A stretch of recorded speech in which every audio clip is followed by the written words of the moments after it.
audience today. In this series, we are talking to our co-founder, CEO Kishore, about different things that went about in the last 13 years to build BBFS to where it is now. So we talk about hiring today here.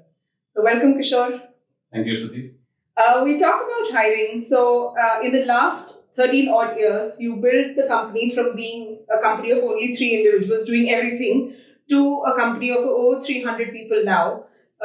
What has been your journey and your importance of hiring in the process? See, I think in the building of an organization, of a company, the two most important things are hiring and retaining. Right? Because at the end of the day, an organization is nothing but a collective of people. Yeah. So it is the people who make up an organization. And since hiring comes first and then the retaining part, because if you are not able to hire, then who are you going to retain, right? Absolutely. So because of that dependence of retaining or on hiring is the first step. So it becomes the more important step than retaining. Is what I feel. So hiring is very critical. And if you hire the wrong kind of people, then a lot of years and years of work can also come to a naught. Which we see all the time happening in various walks of life. So hiring, I think, is one of the most important components of building a team. And in fact, it's the most important. Yeah. I would even go to that extent and say that it is the most important aspect of building a team. Absolutely. So, like you said, building a team becomes very, very critical. So, what has been the strategy in the last many years that has given you the confidence that you're building the right team for the purpose that you're trying to achieve? See, this is where I feel that we have learned a good thing or two from sports, more specifically football, because a lot of hiring takes place, a lot of recruitment takes place in all the biggest football clubs in the world. Absolutely. And if you think about it, how they go about it is they track players from a very young age, and they have a huge army of scouts, and they monitor the development of these players very, very closely, because at the end of the day, sports is about human performance. The human is at the center. The performer is at the center. So, if you take a leaf out of that book, in a company too, it is the people who are the performers, right? Unless, of course, we are doing manufacturing, we are working with machines and all that. But even there, it is the people who are going to use those machines properly. Yeah. So, if we try to draw a parallel, then, it becomes very easy to understand that even before hiring, what we have to do is scouting. Yeah. So we have learned a lot from football, the way scouting of players happens in football, to how to identify the right talents who can help us build the company. So scouting far and wide, scouting very closely, and also first having clarity on what positions do I need to fill, similar to football, right? So if I need say a fullback with certain characteristics, that is the kind of player that I'm going to go around the world and look for. Yeah. In the same way, I think it is very important for a company to understand what are the kind of talent, what are the kind of skill set, what are the kind of values, what kind of personalities we are looking for different kinds of roles that are available in the company and are required for the company to grow further. Yeah. So having that clarity is the first step, and then scouting or trying to identify on a continuous basis throughout the year is whether you are hiring or not. Being in the market and looking for the right people to fill up those positions is very, very critical. Yeah. I love the analogy when you say that just like in football, you scout for the right kind of talent and also for the right position. So would you like to kind of explain in details how do you scout for the people? See, one way to look at it, one way to describe it is that we are always hiring. Or not hiring, we are always scouting rather. Okay. We are always scouting, we are always looking for So I personally am always looking.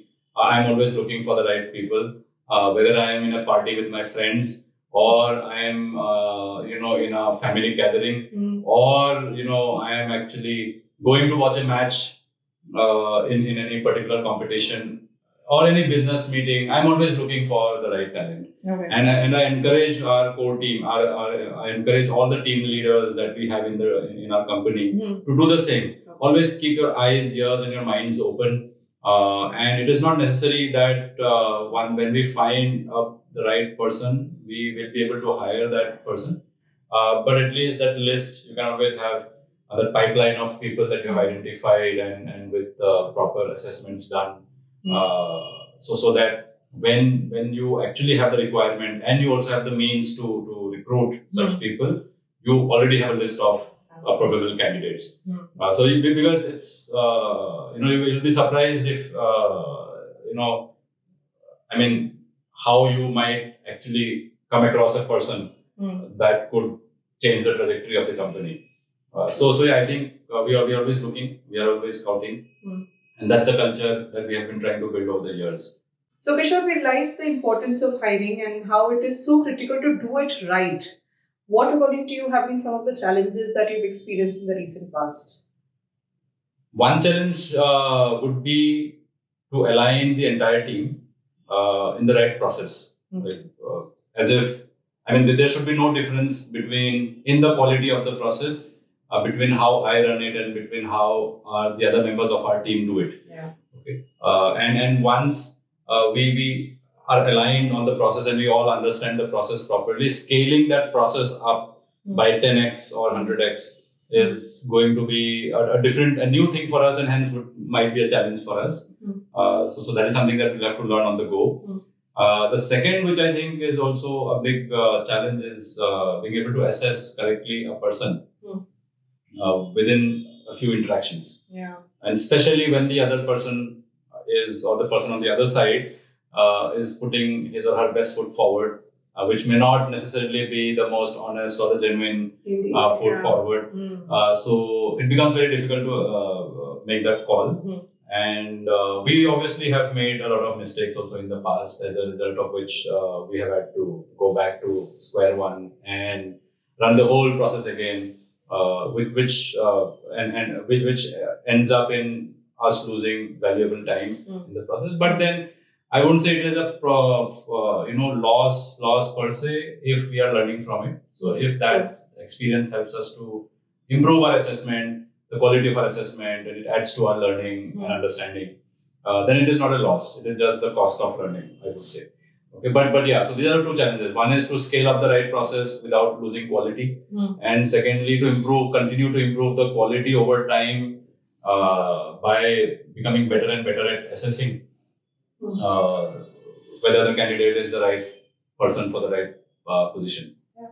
You rightly mentioned this could be a big challenge to find the right candidate, because everyone's going to be putting their best face in an interview. Yeah. So how do you overcome this challenge, which is there in, I think, every industry? Yeah, so there are two ways. One is that, like I said earlier, we have to always be looking, right?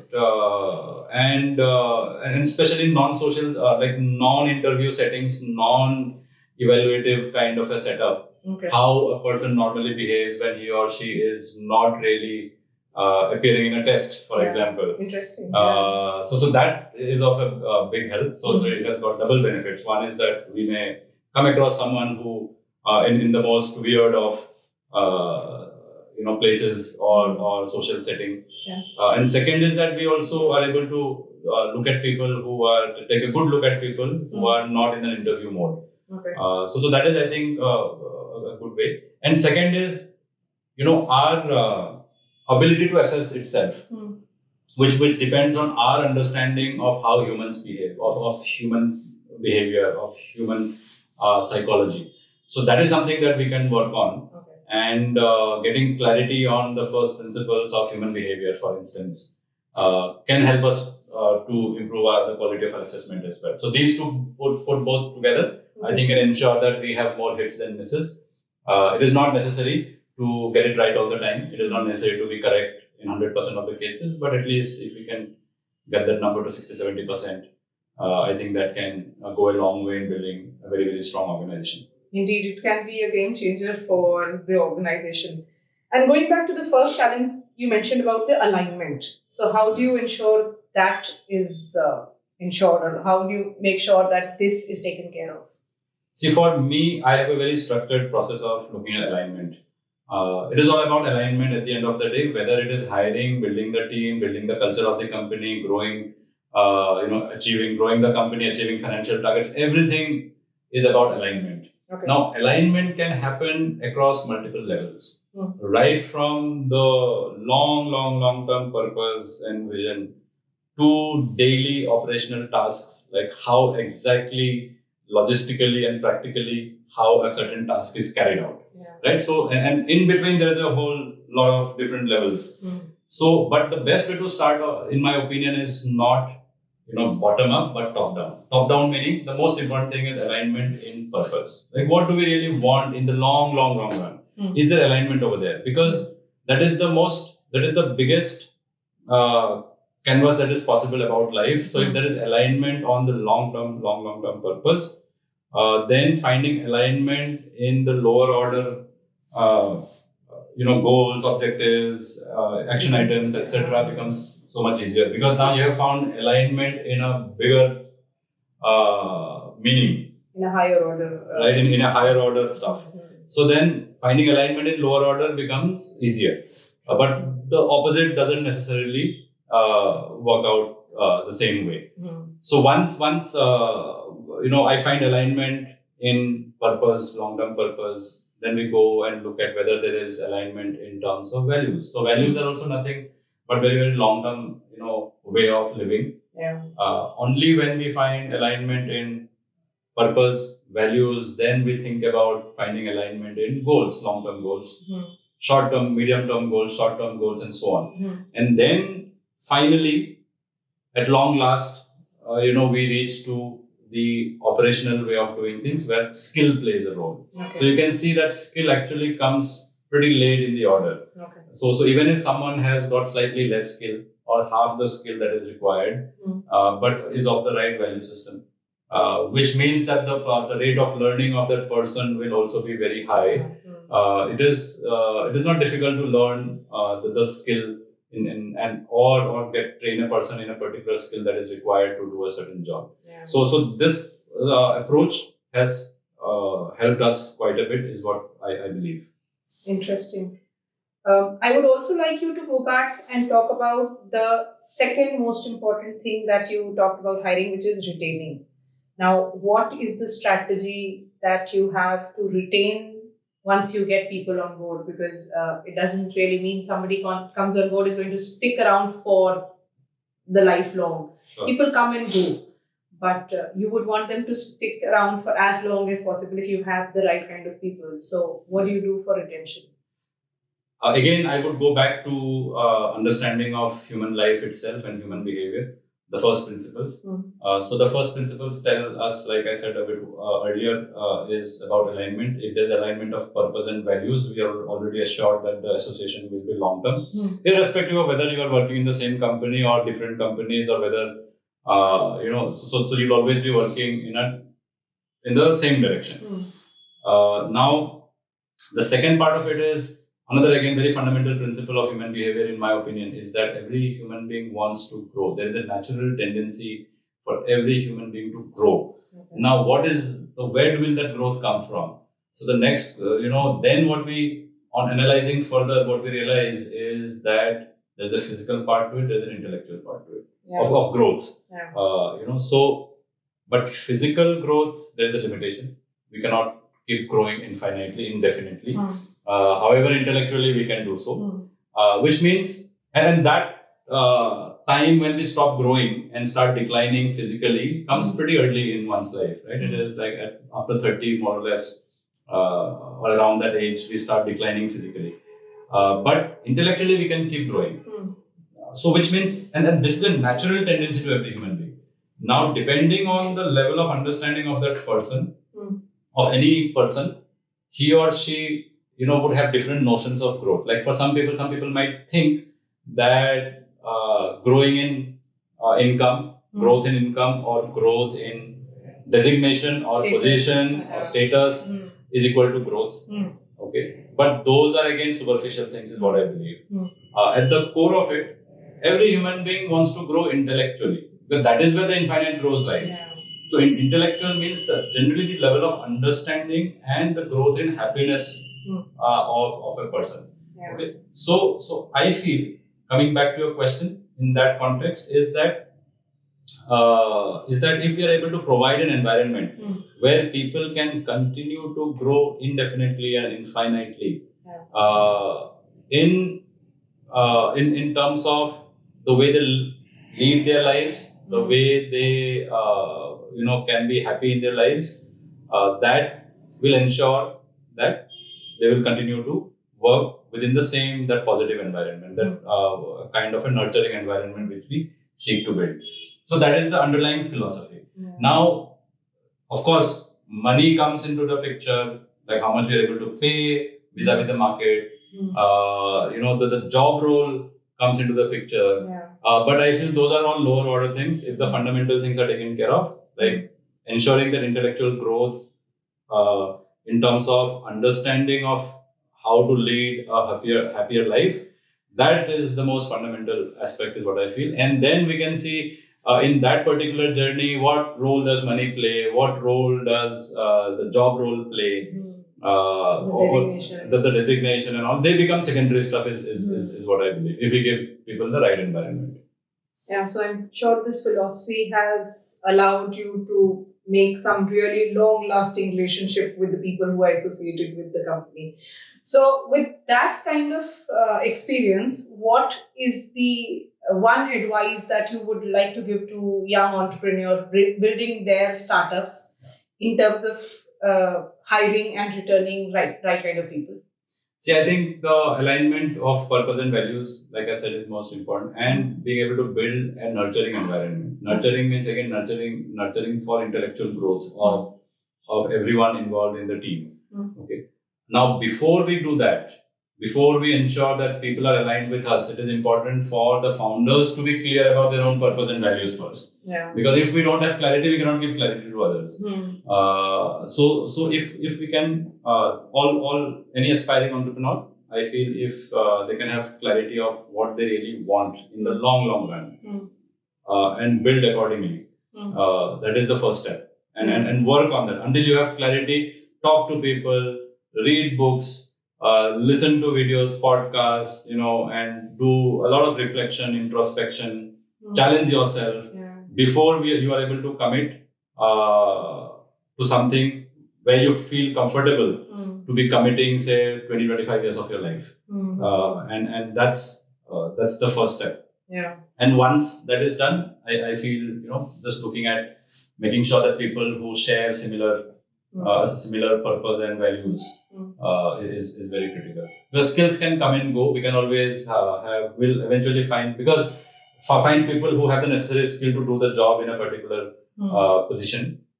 Because the world has over-indexed on skill anyway. Everybody is just working on skill, improving their skill.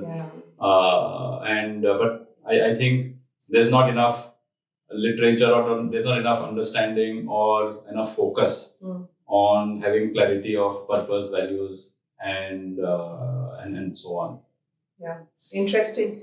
So I think it was a very interesting conversation where we deep dive into what is the scouting process and what are the important things a BBFS is looking for in the right candidate. And I think it is safe to say that if anybody is listening to this and thinks that he aligns with this kind of purpose and the value system that we just now talked about, BBFS is always scouting.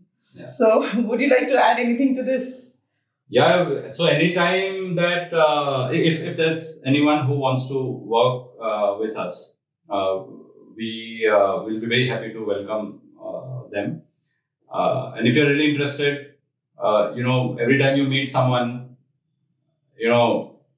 just that person might be looking, and just being honest and being upfront about what you want and see that it is aligned with what we are doing as a company. If you find that alignment, just pick up the phone or drop us a message and talk to anyone in the company, and hopefully we will be able to build a system where all such requests or all such interests will bubble up to us, and we are able to make that association. Indeed. Interesting. So that brings me to the end of this conversation. Hope to see you again, Kishore. For those who have been listening, we did our first one where we talked about the history about BBFS and building BBFS from ground zero. We talked about this one where we talked about hiring. We hope to continue with more such interactions with Kishore. Hope to see you again. Thank you.